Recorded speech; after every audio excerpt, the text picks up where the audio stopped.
I'm Bridget Cromhout. And my name is Tom Duffield. And welcome to the Meetup Supergroup. So some of you are thinking, what meetup am I at? So if you're here for the DevOps meetup or Infracoders, you've probably seen me and Tom before. If you're here with the Skyway Software Symposium, then thanks to Target for hosting that meetup quite frequently and also hosting this meetup tonight. So if we can give it up for Target for thank you so much.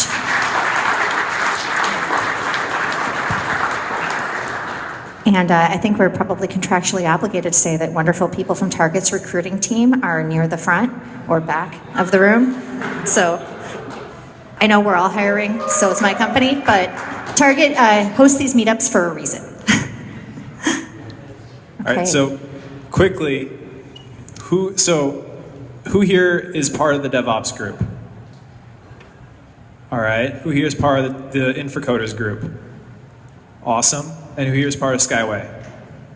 All right, so if you don't know, DevOps is where we talk about DevOps. Infracoders is where we talk about the tools that we use to implement the DevOps. And Skyway, I'm assuming you walk through the Skyway. I know they have had awesome talks about Cassandra and other things, so. Yep, so all three of these meetups have really relevant topics, and we would love for the cross-pollination to increase. So if you don't know, you should check each of those out on the meetup.com. And you're probably thinking to yourself, I could totally stand up there and talk into a mic, rambling like those people right there. And that would be fantastic because Tom and I can't do this. Don't point it at that. As you can see, I'm very, very bad at AV. Tom and I shouldn't be doing this every month, right? But we want to have some of these every month, so, like what kind of topics, have people done in the past, or what kind of topics would be great to have? Really any topic. I mean, if you started using Solar and you think that you would like to talk about your experience with Solar, then you should give a talk about Solar, because I think people would kind of be interested in that. Or Cassandra, or enter booming tech product here. So really, come talk to us. Like we'll talk through it and be like, yeah, that's totally a great idea, and we probably won't reject any bad ideas right now. So, get in early. It's really, there's not a good talk or a bad talk. There's just the energy and the enthusiasm and the excitement that you bring to it. So.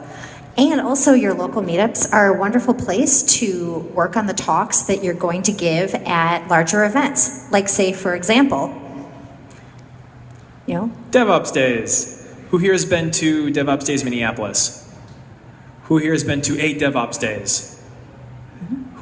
Who here has never been to a DevOps Days? Oh, fantastic. There's lots of people here who could go to DevOps Days next year.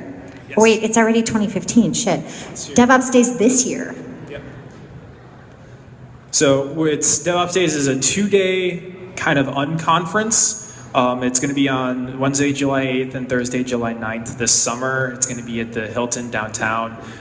So if you're unfamiliar with DevOps Days, the really short version is that it's 2 days. In the morning you have some talks, and in the afternoon you have open spaces, which are where everyone can kind of propose topics that they would like to talk about, and then we kind of break out into smaller groups to talk about those things.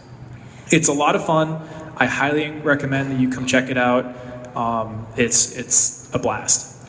And it's going to be happening really close to where you're standing right now, so it shouldn't be horribly difficult to get to. So with that, I think Tom and I are both going to talk, and I'm actually going to move to the side just because I'm noticing that this being near that speaker is not the best thing in the world.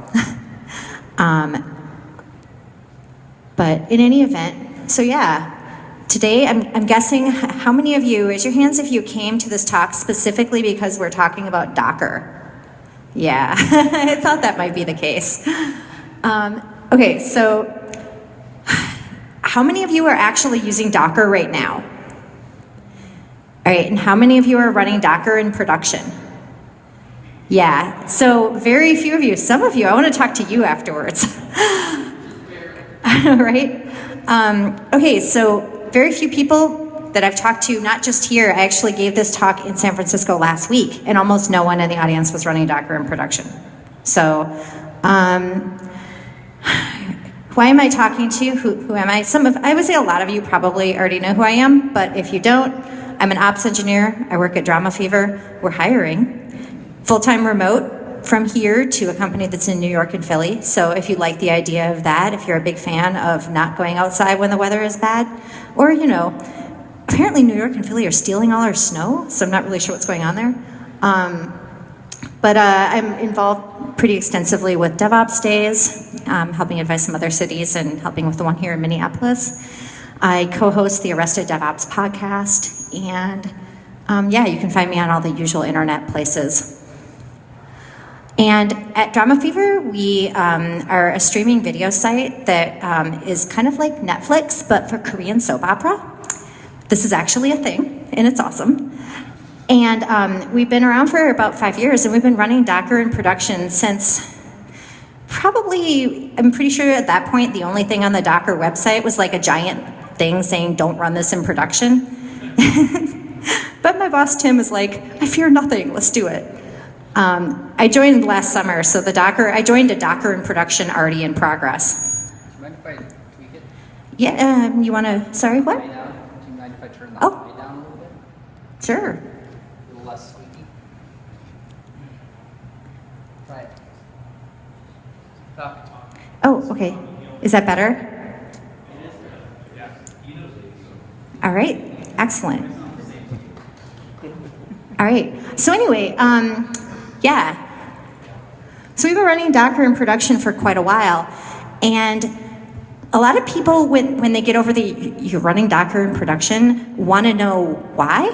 Because, I assume that most of you don't make your important technology decisions based on running a Markov chain generator against the front page of Hacker News. I assume. Maybe not. Maybe that's how everyone makes their decisions. But for us, it's two main points, right?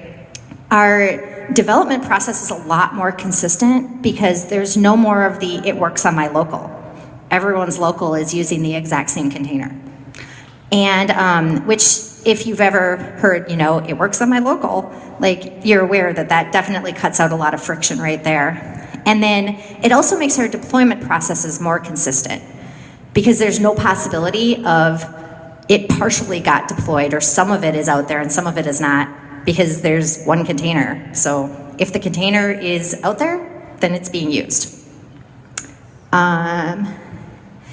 This today, it would not make a lot of sense for me to try to go through an entire tutorial because I did write a blog post about this, and that's linked from, I was about to say the show notes. I've been podcasting way too much, but it's linked from my webpage, and you can read about it. But this is intended to be a fairly repeatable process. The stuff that we're doing is not necessarily unique to us or to K-dramas, and anyone really could be doing this. So probably the first thing that we're doing that's pretty different from what's out there as the official party line is the way we're dealing with the private registry. So S3 is, and we're 100% in AWS, just to give you an idea of what we're doing with our infrastructure. And S3 is, one of the pluggable storage engines, for the back end. Recommended, but the way that the Docker registry project says to do it has you basically setting up a single point of failure.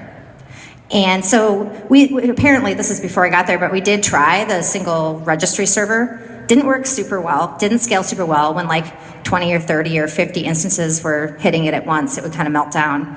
And we could have gone the direction of trying to scale that and just, make it more multi-host or whatever. But instead, we went the other direction and completely decentralized it. So when people, maybe people, but when an instance wants to go and get a Docker image from the Docker registry is actually answering on a local port. We actually just have our local repo alias in DNS for ourselves. And so instead of going out to the public Docker hub, or instead of going to a Docker server that we've set up, we're just going to like port 5000 on the local host instance, and that's where the Docker registry is. And then the Docker registry is actually, we have it set with --insecure, the insecure registry, because after, I think it was 1.3, they moved to having the connectivity be SSL signed. But it's like, if you're just talking to port 5000 locally, we don't really care about that. And then one other point of interest here is we changed the Docker root, because when you're pulling down a lot of images and you have a lot of running containers, your Docker root could fill up, and obviously you don't want to fill up / or wherever you're putting it. So in EC2, your ephemeral disk is going to be reasonably fast and also reasonably, large compared to your root volume, your boot volume. So we put the Docker root in the ephemeral disk. We do use boot to Docker, and I'll go into a little bit more detail about that later. But the important thing to know there is that we override the DNS entry for our local repo in Etsy hosts on the Macs, just because with 1.3 you can no longer use you can no longer use 127.0.0.1, which is where we have it pointing for all of the stuff out in EC2. Okay, and then we're using Upstart, and I'm not gonna get into the init system wars. I know systemd is both a floor wax and a dessert topping. It's probably fine, but the Upstart that we're using does a couple of specific things. We have like the config.yaml has, and I'll show you what that looks like. That just has like, those are obviously not our secret keys, but the config.yaml has like your Amazon credentials and stuff in it, and like what S3 bucket to use. I think I left off the part about the S3 being the storage engine, but that's kind of obvious here. And we do name the container that runs from this, just so that it's more obvious if you do a Docker, a Docker PS, like what container that is. And then we have a public registry image. We could be going and getting the Docker registry image directly from Docker. We actually had an incident last summer where they pushed a broken version and didn't change the tag. So at that point we were like, excellent, we'll be forking this and just pointing to one that we know is working. But it does mean, of course, now we're sort of lagging. So I have an open GitHub issue in our work repo saying I need to update that. This is a very confessional presentation where I tell you all about all our technical debt in an attempt to get you to come work with us. Okay, and then back to the people are running Docker in production, OMFG. Yeah, so there are some really weird bugs, and they're actually in the process of rewriting Docker registry in Go, which is awesome. It's in Python right now. But there are some really weird bugs, and one of them is, it basically means if you're pulling down large images every once in a while, there may be a corrupt layer, and it will just fail to it'll completely fail to finish downloading. So when we have instances auto-scaling, and they do this instead of starting their registry, at that point they're not going to be able to pull down the containers they need to get into the load balancer like as a healthy working instance. So this is kind of a pain. But there is actually a solution for it. So this is one of the great things. I mean, I love open source, right? Because I go digging around in the Docker registry open issues and find a workaround. Excellent. So now, remember the Docker ops that I showed you before that we're starting the container that runs the local registry with? If you add this, it basically just says, ignore any other problems you're having and just go right to S3 and get the image if you're having problems getting it. So this is the kind of thing that it's like, unless you're actually running this at some sort of scale, you're probably never going to run into this. We only have one of our auto-scaling groups that even ever runs into this problem. But anyway, so distributed private Docker registry is pretty awesome. And also, apparently, when I was looking for pictures to put in this presentation, I found that people like building houses out of shipping containers, which I was like, really? Okay, why not? Okay, so then for our build pipeline, we use Jenkins, as many people do. Who all here uses Jenkins? It's like more than half the room, yeah. And we do a couple of different things in order to try to speed up our builds because we want the builds running like, on every commit or at least every couple of minutes. So we do have weekly base builds that our other builds are starting from. So like we'll start from base and we've already built all of our, typical packages and wheels and things that we know we need that aren't changing constantly. And every once in a while, so that's the base builds. And then every commit or 2 minutes, whichever is, happening more, we actually take the Git hash, build a container just kind of speculatively with that Git hash and run a bunch of tests on it. If the tests pass, then we'll tag that as dev and push that out as the new dev container image. So we start a container, build it, and anyway, you see what I'm saying? Tom is sitting here going, container versus image, Bridget. I know, it's like one of those misspeak things that you end up saying all the time, not the one you mean. But anyway, so this works pretty well, and this means that if a dev is having, if their code is if they pull down master and they have it at head, then they probably want to go grab the most recent container. And we have a bunch of different ways I'll talk about in a little bit about exactly how the devs keep up to date with that stuff. But I wanted to point something else out about those weekly builds and even these builds, which is sometimes they break because Docker. And we get a number of these errors that are all around they're mostly device mapper bugs, I guess. And Tom's like, oh, I know your pain. So I did a whole bunch of looking, and at first there was this whole, and then you switch to AUFS and everything is fine. No, nothing is fine, everything is on fire. So what you actually end up doing is just retrying the build. It's because it's race conditions, right? It's breaking for no reason, and if you retry, it'll fix it. So computers are good at repetitive, boring, sometimes aggravating things. Let them do that for you. So we use the Noginator plugin and retry if we get messages like cannot destroy container or error getting container init rootfs. And I think I showed some of these slides a couple months ago, and we have changed a number of I didn't update this one, so there are a couple of more similar messages that we get, the same sort of problem. And I wanted to point out specifically that these base builds, kick off at 4 in the morning. If they're unattended, we would really not like to come in the morning and find out that they broke and they didn't get restarted. So it's kind of nice to have these restart on their own. And then I do need to change, I still haven't changed how this reports to Slack.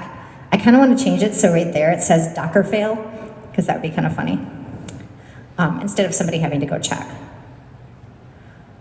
All right, so I'm not going to go into a ton of detail about our actual deployment process because it's kind of malleable and changing, but basically after we've and we're not doing continuous deployment yet, I wish, if you join us, maybe I'll actually have time to finish getting that ready. We do the QA build on whatever we've decided to cut as the release. And then once it passes QA, we use Docker's, that tag stuff you saw earlier to tag it for staging and then prod, and then take instances out of the ELB and then just restart Upstart and put them back in the ELB. And we have a fab script that does this. It's Fabric it's like Python, uses Bodo. It's like one step better, maybe half a step better than SSH in a for loop. But it's so many tooling things, so little time. But anyway, so it's actually pretty easy and pretty consistent. And then you're thinking, but you said that you also use this for local development. Yes, we do. A little bit of history. Before, actually, one of the first things I did when I joined is finishing our implementation of our boot to Docker stuff, because we were using Vagrant, but since we ship a whole bunch of fixtures for MySQL and have devs running a MySQL container locally. Well, at the time it was a MySQL Vagrant box locally. I guess the final count was it took 17 minutes to get a new everything. no one wants to wait 17 minutes. So everyone would just sit there and develop on really old stuff, and then eventually there'd be horrible problems and everything would be on fire. So, and they were using Chef Solo, and that was the only use of Chef they had had. So when I joined in, I was like, we should use Chef. They were like, oh, we used to use that, but we don't need it anymore. I'm like, oh, you're so wrong. So that's actually been going pretty well, but that's a whole other talk. But the stuff that we're doing with Boot to Docker is, we have, you saw in the www master build how the dev image will get built, and then it sits there on S3, and then people can pull down that current image, and and also that same build, that's a very long build, I didn't show you everything in it, and that same build also builds out the local MySQL container. We actually use RDS, which is like Amazon's MySQL, but in the shared dev environment and QA in production. But for people who want to develop on their actual local as opposed to their instances out in EC2, having the local image is nice. And they also have access to the Docker files, so if a dev wants to try out something new, no problem, they can just rebuild the image themselves, and maybe then they figured out something that needs to actually be out there, in the actual Docker file even. We're very open, in this way. I mean, those Jenkins jobs that I showed you do have all sorts of make commands in them, and because we'll never get rid of make, I'm pretty sure. And yeah, we have, even today, we had devs just sitting there adding stuff to the build. It's like, whatever, that's fine. It's like, I mean, I'm in ops, they're in dev, we all want the stuff to build. So that's the DevOps cooperation for you. And then the local registry for people's local host, it's a little bit different in that we do mount in the DF home, is just the Drama Fever home. We do mount in the volumes that the directory that they have all their Git repos checked out into, so that it's just mounted into the container so that they don't have to SSH into the virtual machine to edit things. That would be horrible. Nobody wants that. I mean, they should be using VI anyway. What? I have a bias, but not everyone wants to, Let's see. And yeah, so we actually ran into more problems because S3 actually cares a lot about your clock sync, and VirtualBox is really, really shitty at clock sync. So we ended up with you could actually have, a VirtualBox VM that is what Boot to Docker is using. That is these were literally typed seconds apart. It's okay, that was completely off. The clock just kind of, basically every time your Mac goes to sleep, your laptop goes to sleep, it's the clock just stops. So the fix for that was basically just throwing an alias throwing a command that fixed the clock on the VM into pretty much every wrapper command that we have. So if somebody pulls a new image, first we'll fix the clock on their VM, and then we'll pull down the new image. It's there's stuff like that it's hackish and horrible, but at the same time, it works. Let's move on. This is real life, boys and girls.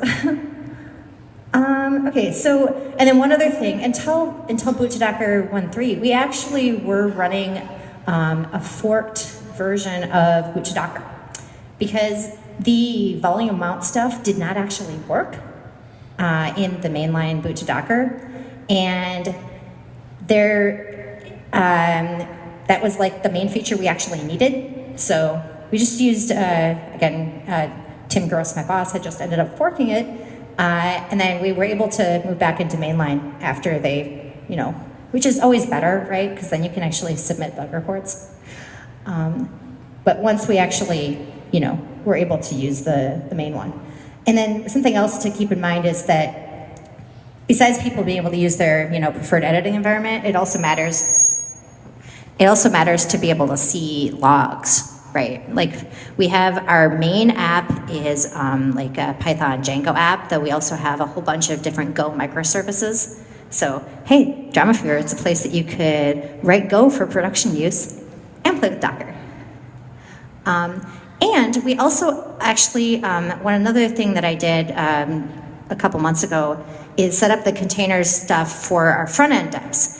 Because, I mean, okay, so how many people here have worked someplace where somebody's laptop was like an important and essential part of their build pipeline? It's like, especially if you're trying to ship like, you know, Android apps or iOS apps or, well, unfortunately for iOS, we do have to have like a Mac Mini Jenkins slave, but anyway, so for the front end stuff, we actually ended up with a whole bunch of it being able to be containerized, which is nice, just because we can actually build something that comes out consistently every time. And if that one person's on vacation and they had their Bower set up a certain way, like we're not going to have those problems.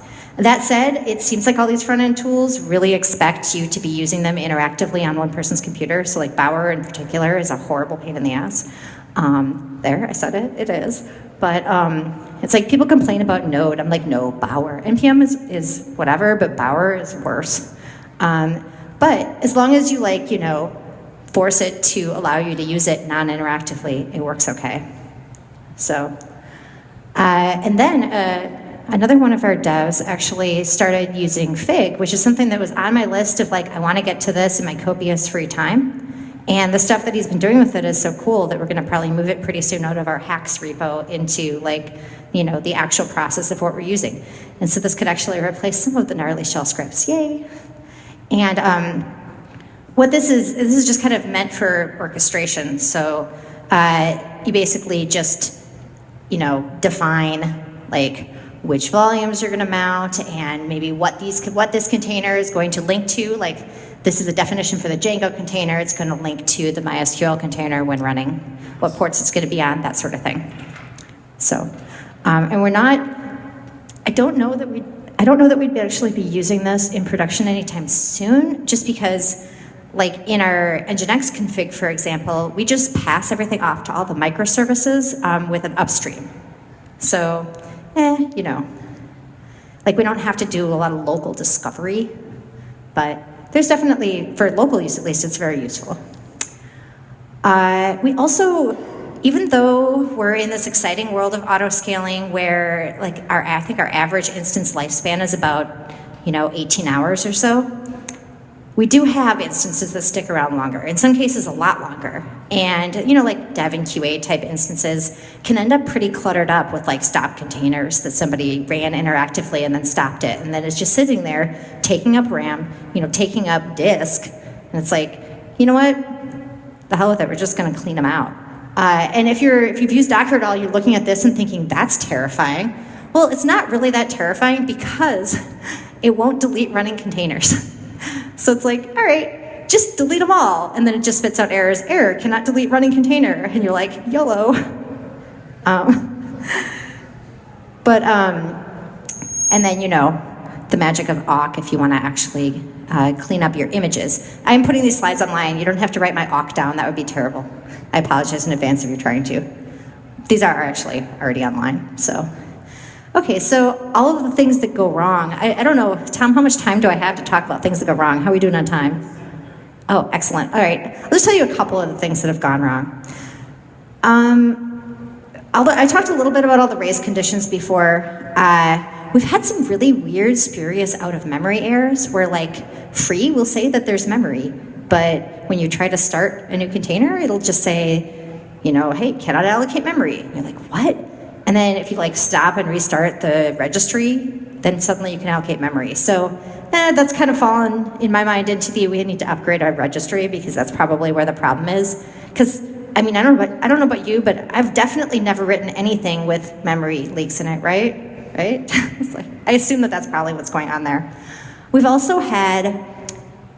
have a lot of cron jobs that spawn containers because that's how they get the correct environment to operate in. And so they spawn a container, and then after the cron job actually exits and like Docker doesn't know about that container anymore, the processes that it spawned are still alive because of the whole like, you know, controlling PID problem. So Tom has many, many thoughts about this, and I suspect we're gonna get some rants about that. So look forward to that. He's shaking his head, but I know he has rants for us. But anyway, so there are definitely a lot of weird corner cases and failure modes and things that have gone wrong. But I went into more detail about some of those on the blog post that, that spawned this talk. So you can read more in detail about those. One thing about like the Docker orthodoxy talks a lot about like, you know, containers and isolation, and like we don't really care, because honestly, if somebody is like logging into one of our AC2 instances, we have other problems. So like the containers themselves, we just have like the containers that are supposed to be running on that instance. We don't care if they can talk to the file system or not. So we ship the logs out, and we manage the host instances. We're actually in progress. We're in process of like moving all of the host instance stuff to be, and like all those upstart jobs and things I was talking about, and like all the config things we need to drop into place.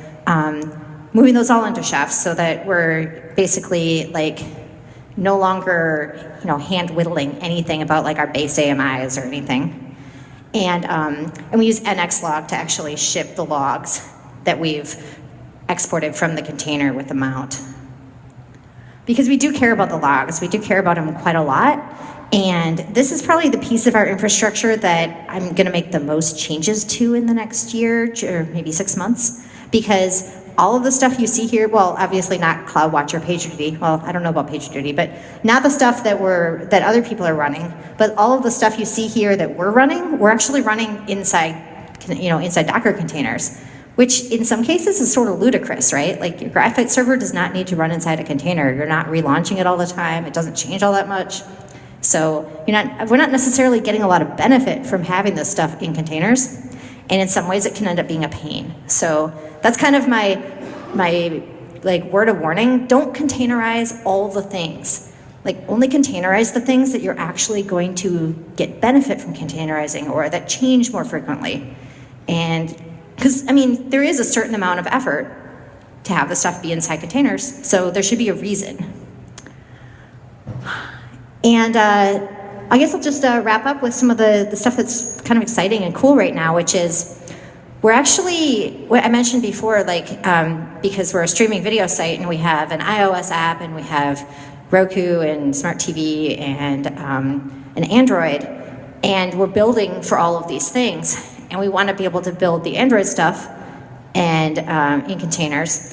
And we don't, and the Golang stuff in particular, oh, sorry, I should say Go. I've been told that Golang is only for writing and it shows that you're like a Go noob if you say it. So, whatever. I think Go is a terrible word. It's ungoogleable, ugh. But, see also Chef. But anyway, so the things that don't need to necessarily be running inside of, you know, a giant heavyweight full Ubuntu image, like our Django stuff, which you can't really get away from that. Django seems to require absolutely everything ever. But the stuff that where you can get away from that, your statically linked stuff, like the Go stuff, for example, we've actually had some success with taking Jenkins, having Jenkins have a Docker file that, you know, I think we're starting from like, I don't know, Debbie and Jesse or something for that one. But having Jenkins start with a Docker file and build the container that it needs in order to compile the Go binaries. And then compile the Go binaries inside that container, ship them out, and then take a tiny container starting from scratch, like literally the scratch, like size 0 container, or container image, and just shipping that. So this is an example of our like typical size of our images, and you'll notice that our teeny tiny image is, I don't know if can you read that in the back or not? Okay, I see some nodding. Some of the problems that we've encountered, whether it's devs have trouble pulling down really large images if they're on the shitty Wi-Fi in the upstairs part of the office, or you know, there's timeouts when like an EC2 instance is spinning up and it can't pull down the whole image that it needs. We're just now starting to move into using images that instead of being like a gig are 10 meg in size, again, for our Go stuff. But it's really exciting. So, and you know, obviously much faster to pull them down, and as long as you put exactly what it needs to run, and as long as it doesn't have any like, you know, C library dependencies, so it really depends on exactly what you're writing. But for at least some of our microservices, this does work. So that's pretty exciting. It's like, yay, so tiny. But anyway, so this has been one long commercial for how fun it is to work at Drama Fever and how we have awesome stuff. And we're hiring people who are like dev and ops and everything in between. And so you should definitely come talk to me if you're into that sort of thing. And I think it's pretty much, again, being full-time remote is super fun. So it's at least something you should consider if you have considered it. So that's my pitch.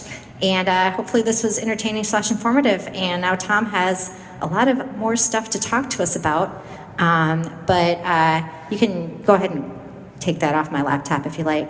But thank you all for listening. And I think that this is, it's always fun coming home. It's like in the last year I've talked at a lot of places that aren't here.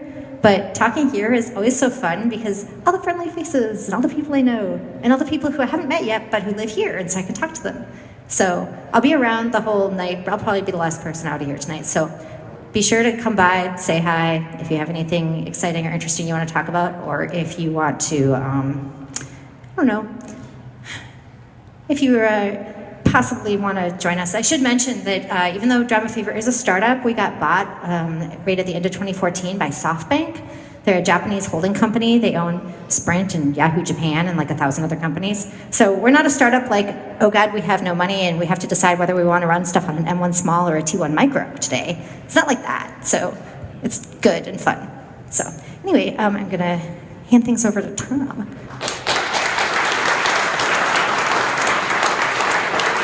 All right, we're super low on time, so I think instead of taking questions right now, we'll just all talk a little bit later. Is that okay with people? All right. All right, cool. So my talk is, I want to make sure this works. Okay, cool. So my talk is about getting kind of down and dirty with the Docker API. So as a disclaimer, this is for version 1.16, which I think is still the latest. I'm anticipating that these slides will live forever on the internet, so I want to make sure that like people don't find me and yell at me like, you're totally wrong, they fixed that. And I'm like, well, okay. So, so basically I work for Chef, and for a very long time I was working on a lot of Docker-related Chef projects that at the time all used the CLI to communicate with the API. So basically, if you wanted to use Chef to manage your Docker containers or something like that, you would use like one of those projects. But the challenge was that, specifically for Chef provisioning, that it needed the CLI. And that wasn't always going to be the case, that the machine where the Chef run was executing would have Docker on it. So I couldn't depend on the CLI, so I needed to talk to the API.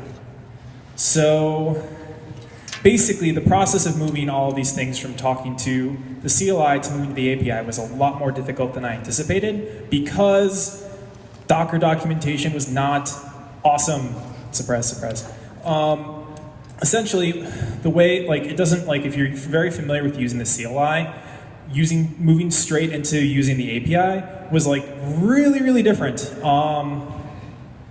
So it kind of forced me to figure out, all right, so I'm going to have a whole bunch of user input, and those users are probably going to be familiar with using the CLI, but I need to write things to the API, so what am I going to do?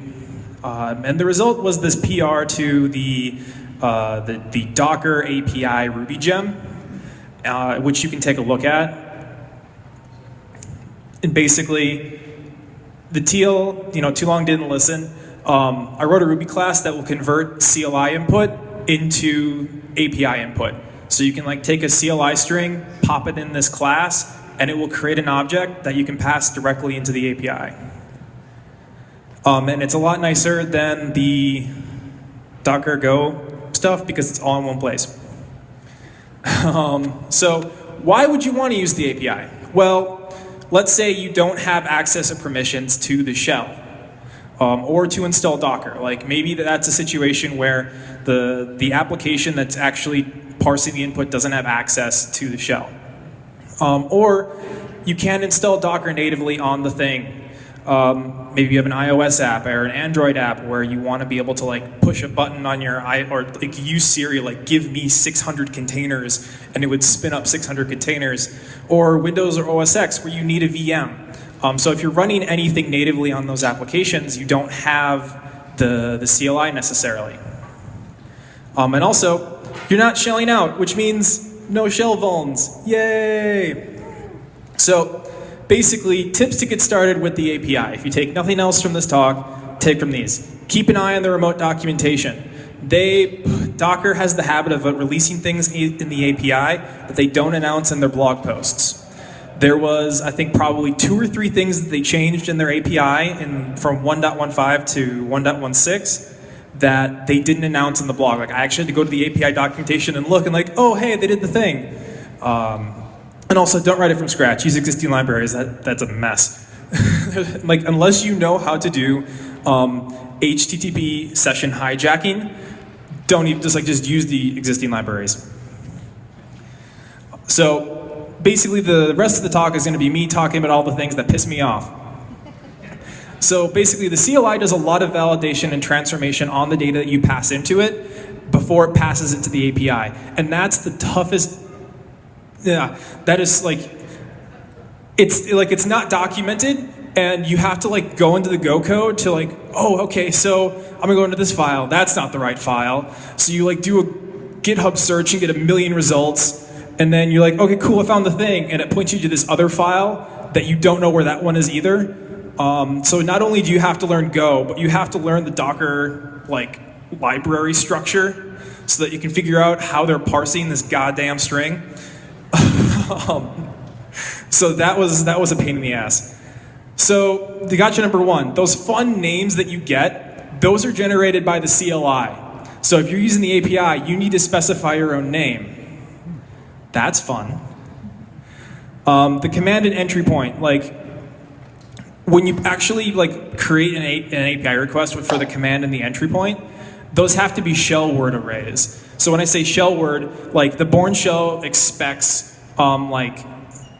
the string to be meaningful, and there's ways to parse that. So you can't put your huge command in one big string, because it will try to execute that as it'll look for a binary named that, and it won't exist.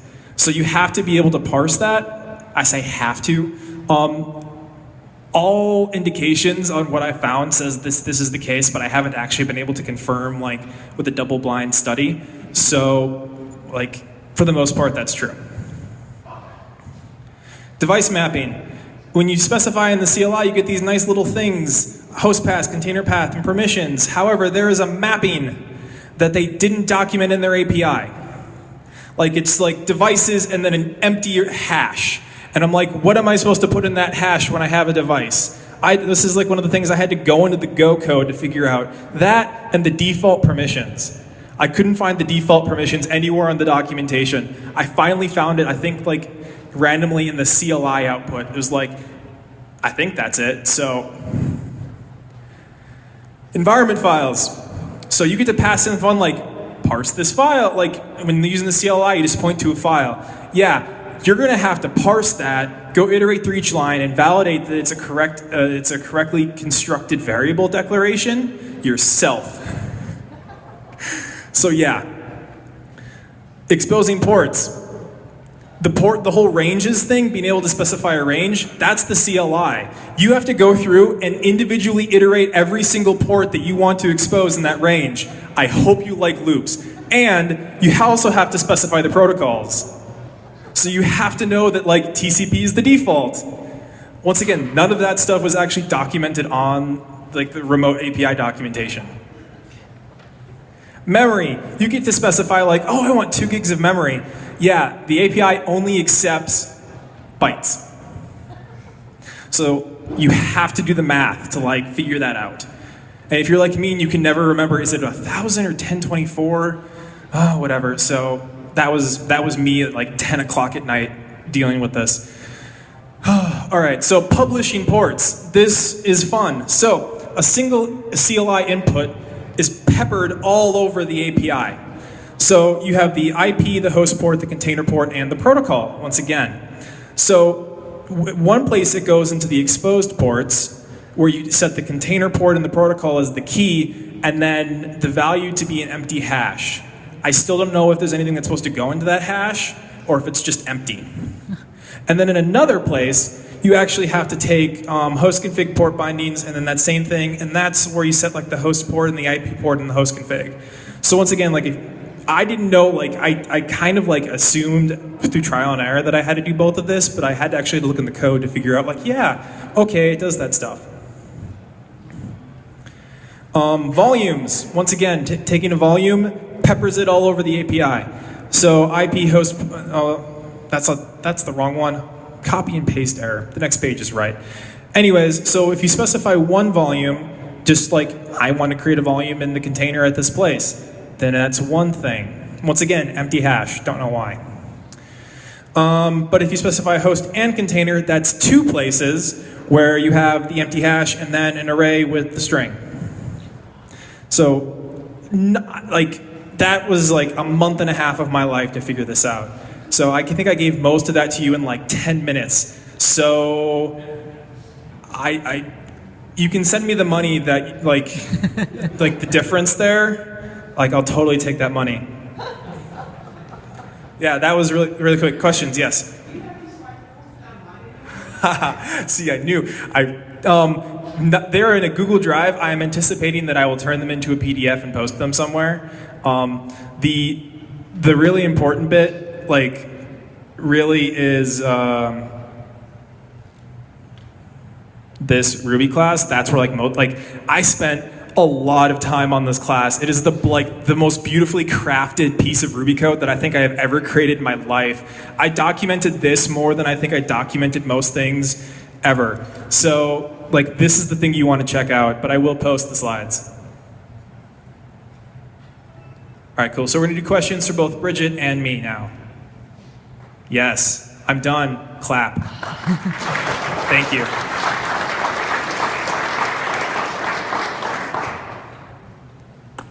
Told you it's quick. Okay, I just didn't want to cut into your time, which is why I was like, people can hold their questions, blah, blah, blah. Yeah, like, I can rant for another 20 minutes if people want me to.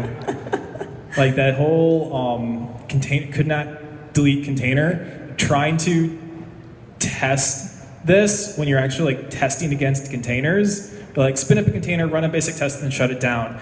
Race condition like catnip. It was ridiculous. I have like sleeps peppered through the test code just to give myself a chance.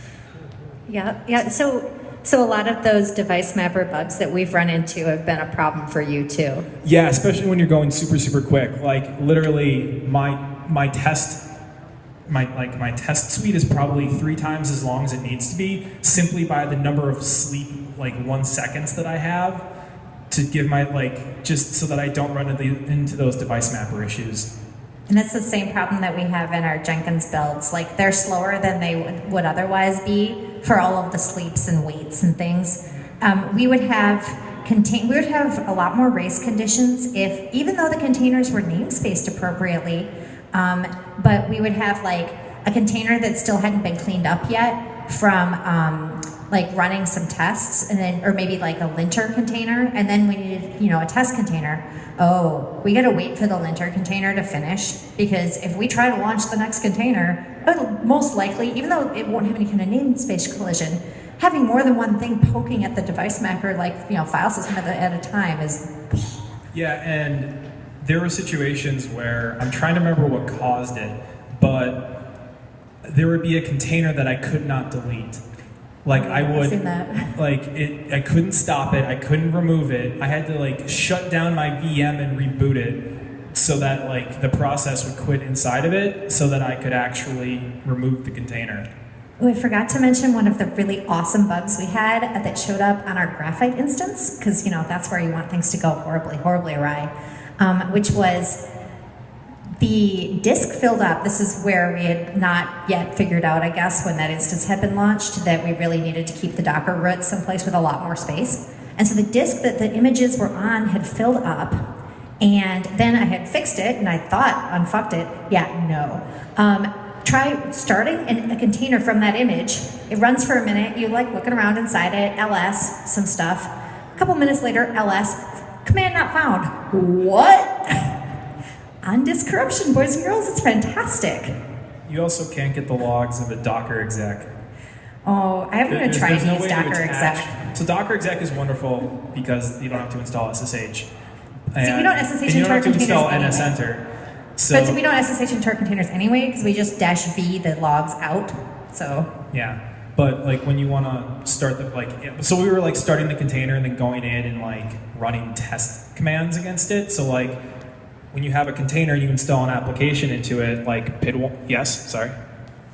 Okay, but anyways, the moral of the story is I couldn't get the logs and I couldn't get the exit code from the Docker exec until I think the most recent version where they finally gave me that was with the exit code. And that was the fun thing that they released but didn't announce. So like it was just one day I was looking at the remote documentation like, oh wait, I know I have the exit code. Nice. one thing I really like actually is Docker Inspect because we try to make sure that everything, even on the kind of hand-hacked, hackish one-off places people might play with things, we try to make sure that they've started their running containers from an upstart job so we have some prayer of knowing what went into it. But Docker Inspect is really helpful. If you're looking at a container that somebody started 5 months ago and you have really no idea what options they passed to it at the time.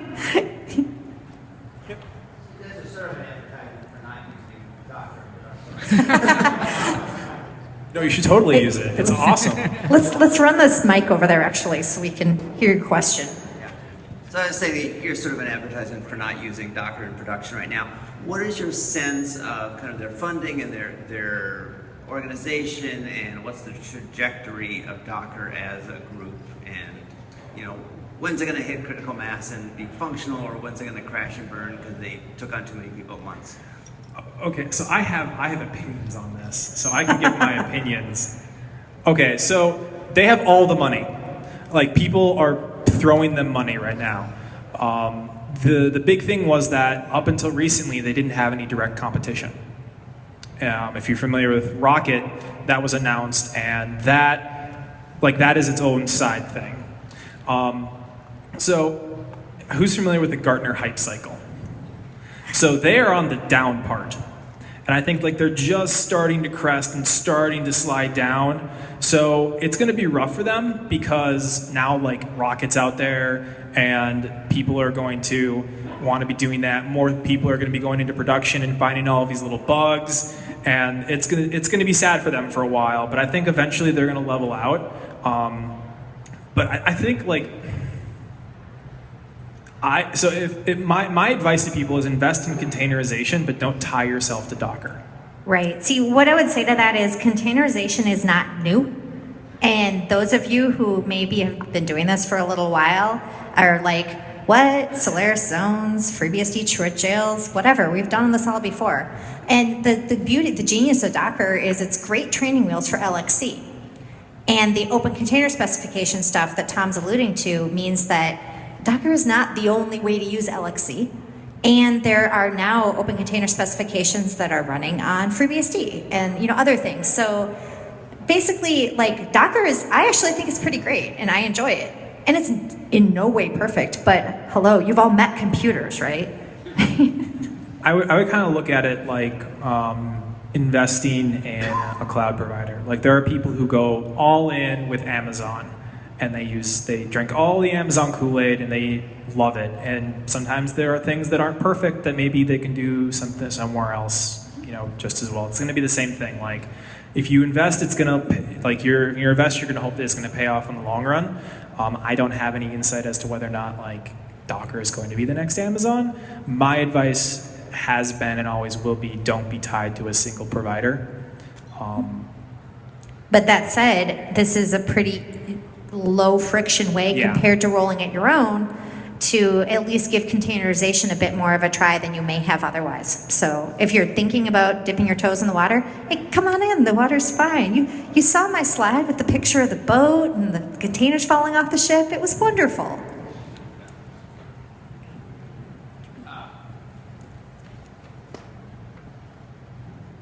So your example of the 17 minutes of MySQL fixtures, could you go a little more detail on, first off, what that problem was, but also more specifically how it was solved by moving to Docker? Okay, so the problem, as I understand it, and I did not work there when they moved away from this, so I'm not positive I have all the details right. But hey, this is being videotaped, so I can get corrections later. But the problem, as I understand it, was that people would need to pull down all the fixtures and then like vagrant up, basically, and like rebuild their vagrant box with everything that had changed. And that was not a fast process.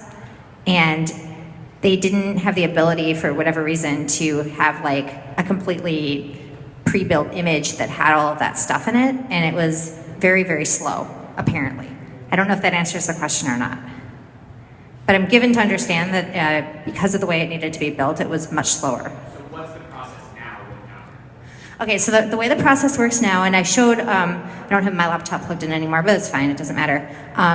But the stuff that I showed about Fig is what we're sort of tentatively moving towards. But right now we have a gnarly mess of shell scripts, you know, like you're in a tiny maze, or you're in a maze of shell scripts all alike, which basically just abstract away the messier details of like doing a Docker pull and then like asking someone, hey, you've Docker pulled and you have a different image now. Would you like to keep the MySQL image that you previously were running? Would you rather keep the container that you've launched from the old image?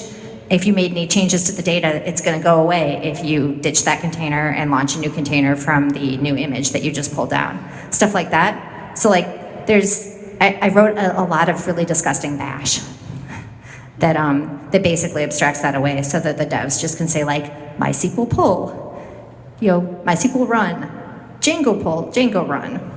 But I think Fig is going to clean up a lot of that. I mean, it's not perfect, but there's always trade-offs, right? So one of the trade-offs is because people can run the QA image, they can run the production image on their local machine. Because of that, we have it all set so that it defaults to grabbing the image that's sitting out there in S3 tagged dev. But especially during QA week, people like to pull and run the QA image and also have the QA MySQL and everything, with the correct migrations already run for them. And the Fig stuff, it isn't really set up to be parameterized in terms of like, any kind of get ops. Like you just kind of have to set which one you want within a given project. So, I mean, it's possible to do, but it's like, there's always trade-offs. Does that answer your question? Okay. Yes? I'm curious which tools you're using to build Docker containers locally, especially when working with Chef. Like you alluded to a couple of projects that were gems that are inside of Test Kitchen or used, but I'm curious what tools you're using to develop with Chef and Docker. So the tools that I'm using to develop with Chef and Docker. So the basically how it's working right now was, I use boot to Docker to just kind of like get the Docker container locally. Any Docker stuff that I run like out in hosts is with the Docker cookbook, so that I can like do all of the fun settings and all of that kind of stuff. And then, yeah, Chef provisioning was something I was working on. That's where a lot of this stuff came from, was trying to work on Chef provisioning, which is like being able to describe the container and build it with a Chef recipe so that you're not using like a Docker file with bash commands. It's like a Chef recipe. That's a hard question to ask because it's the tools that I normally use for Docker and the tools that I normally use for Chef just kind of like mixed together. So like Kitchen Docker is when I wanted to test with Docker containers instead of VirtualBox VMs. And that's kind of where a lot of the exec stuff came from, was being able to access those containers and run commands in them, like start them up, like turn them into the thing that they're going to be, and then come in afterwards and run all of the tests to make sure that it's the thing that I thought it was. And that's kind of what I was using that for. Does that answer your question? Okay, cool. Yeah, got a shout out to Fletcher Nichols for Kitchen EC2. It has made my life so much better. Great. Do we have any other questions? Yes. Quick follow-up to the last one. So you said when you the message shell scripts you wrote to essentially pull a new image. That makes a lot of sense for the database, but for the actual sort of application container, how often do people actually do that when they're developing? It seems like obviously you would do it with every command. Yeah. So that actually that's one of the great benefits to Docker here for us, right? And I kind of might have gone over that too quickly, but the -v flag lets you mount a file system in. And so like for our Django app, people set it and mount in their checked out code that they are actively developing on. And that's what's actually running in the container. If that makes sense? So what's the benefit then of having sort of constantly updated images for those kinds of processes? Oh, they don't have to constantly update. I mean, they can sit there and not pull a new one that day if they don't want to. But the benefit is all of the tests have been run, and all of the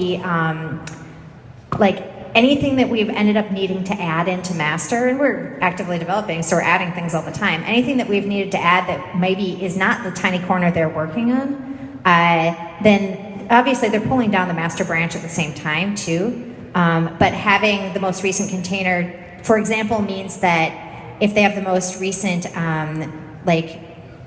code checked out and the most recent MySQL container as well as the most recent Django container, then they're just more likely to not run into a bug that is them stepping on something that someone else changed, basically. How do you encourage people to stay up to date? Like, do you send out emails when there's a change?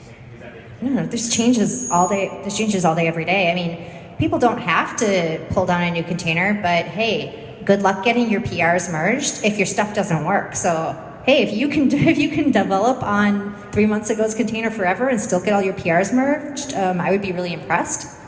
But I mean, it's kind of a self-motivating in that they want to be able to actually, function with everyone else, I guess. Like, it's not really something that needs to be mandated because it takes all of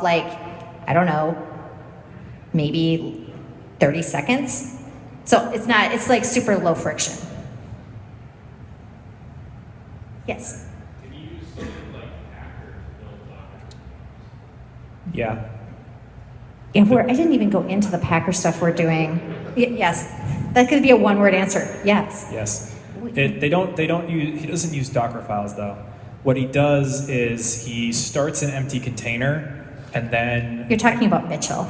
Yes. I love how you're like he, and people Sorry, are like, yeah. So what Packer does is they start a container that's like empty. I think it's running some like random PID1, and then he just runs commands inside of it using whatever provisioner you specify in your Packer file, whether it's like Chef or Shell or Ansible or Puppet or whatever, to turn it into the thing that you want, and then he snapshots that. It's the same process that he uses for all of his other things. So it's not using Docker files. So you're not going to get like the nice little layers in there. It's going to be one big block. And I didn't even go into that, but that is what we're actually using to build the base AMI, the Amazon Machine Image that we're using for all of our host instances that hold all of our containers that are running out there in the wild. We use the Chef provisioner, and we have our base cookbook, and we use Packer to bake the AMI, and then we have a mess of FAT files that we're kind of in progress with that we use to update like the launch configs and stuff. So I want to move to using more of the Chef tooling around that and like the fog stuff. But for now, it's Bodo and FAT. But Packer has made a big difference in making that an easier process. Yeah, you said something like you're maybe moving to use Fig a little bit, but as far as I understand that, I think maybe you said this, it's all on a single machine. It's a local thing. So is that like a problem for you that you end up being sort of, if you want to decide, oh, we actually want to split these two services between two machines, then you can. We're just using Fig for local development right now, and so before somebody is developing locally and all of the containers that need to discover each other are running on their local machine. We have not even tried to put it out in production yet, but since our We don't adhere to the Docker orthodoxy of only one container per host instance. I mean, that doesn't work for us just because, for example, we want to run a Django container and an Nginx container on the same host instance, and they're perfectly fine that way. Like, we have tried separating them. We didn't end up loving it. It didn't buy us very much. So, yeah, in terms of like the discovery stuff that you can do with Fig, like, we don't have huge needs for it right now. I don't know if that answers your question, but. Yeah, so I misunderstood thinking that you were using it in production, but then it sounds like actually. No, the Fig stuff, no. Stuff.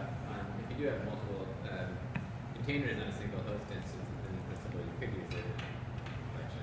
I mean, we have most of our microservices are on their own auto-scaling group behind their own ELB, and they get reached by Nginx having rules pointing to them. So in summary, a Fig file is one-to-one with a Docker host. In one of your slides, you said like literally when you're running Docker run command, you include the test.py, which run the test suite on the image. So is that like you include the entire test suite or like some unit thing? Yeah, I went over that kind of quickly. See, again, this is. Oh yeah. Okay. So Srivan was asking about the PyTest stuff that we're doing in our Jenkins builds, and we are building a container, just tagging it with the name of the Git hash, because who knows if this is going to be a viable container or not for us to actually use as our official dev container. But we build a container, and then we run that container and run PyTest against a whole bunch of unit tests and integration tests to see whether or not the tests are going to explode. And sometimes the tests explode and then the build breaks because obviously we have Jenkins set to tell us with great extreme prejudice when the tests explode. So that happens. I mean, that's going to happen from time to time, pretty frequently sometimes. And so that basically, so if the tests explode, then that container is never going to be tagged as dev. And that build broke, and no harm, no foul. We push in we take it pretty seriously when the build is broken, so it's like, hey, nobody commit anything new to master, let's get this fixed. And so until the build is fixed again, we're all focused on that. But I don't know, does that answer your question? Okay. This is giving me great ideas of what slides I should have had in there, but that would have made this way too long for a meetup.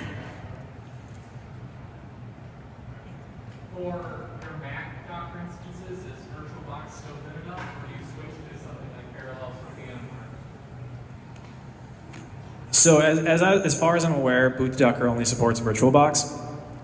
If you wanted to use like Vagrant or some other thing to manage a Docker instance using some other thing, you could.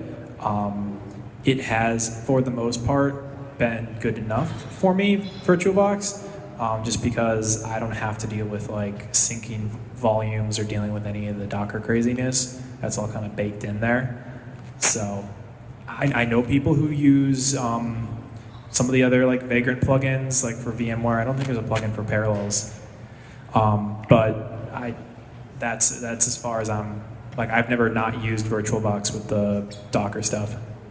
Yeah, same here. We've just stuck to VirtualBox because we have enough things to worry about, and that seems to work well enough that we don't have enough of a pain point there to want to change it. I'm not going to say it's fantastic because computers, but it's fine.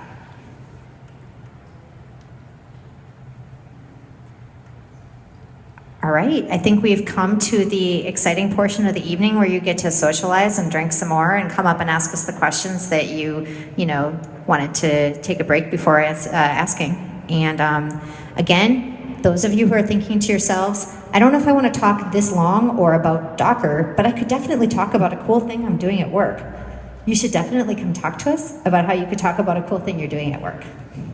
All right, thank you.